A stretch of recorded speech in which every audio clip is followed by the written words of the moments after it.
ये कहानी है नेहा की, एक सच्ची और हिम्मत वाली औरत जिसने हमेशा सच्चाई का दामन थामे रखा, चाहे हालात कितने भी मुश्किल क्यों ना हो जाएं। नेहा का यह विश्वास था कि सच्चाई के रास्ते पर चलने से हर परेशानी का हल मिल सकता है। हमारी पुश्तैनी ज़मीन अब हमें कोई फ़ायदा नहीं दे रही। मेरा मानना है कि हमें इसे बेच देना चाहिए और कुछ नए मौके तलाशने चाहिए। हाँ पिताजी, आप जो ठीक समझें।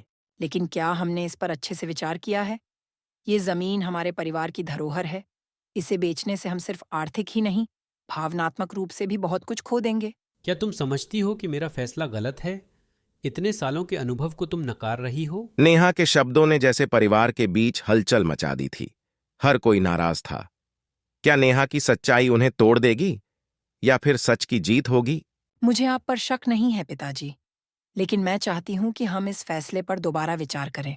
अगर हमने जल्दबाजी की तो नुकसान हमारा ही होगा। शायद नेहा ठीक कह रही है, लेकिन इस वक्त कुछ कहना ठीक नहीं होगा।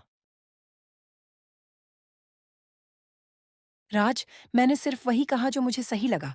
मैं जानती हूँ कि सब नाराज हैं, लेकिन हमें ये फैसला समझदारी से लेना चाहिए। तुम्हारी बातें सही हो सकती हैं, लेकिन परिवार के खिलाफ जाने से हालात मुश्किल हो सकते हैं।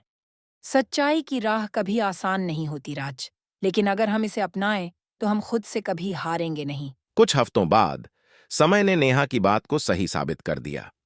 सरकार ने उस जमीन की कीमत कई गुना बढ़ा दी और अब परिवार को समझ में आया कि नेहा की सच्चाई ने उन्हें एक बहुत बड़े नुकसान से बचा लिया। नेहा, तुम्हारी बात सही थी। अगर हमने तुम्हारी सलाह न मानी होती तो शायद हम बहुत कुछ खो देते। नेहा की सच्चाई ने सबको एक बड़ी गलती से बचाया।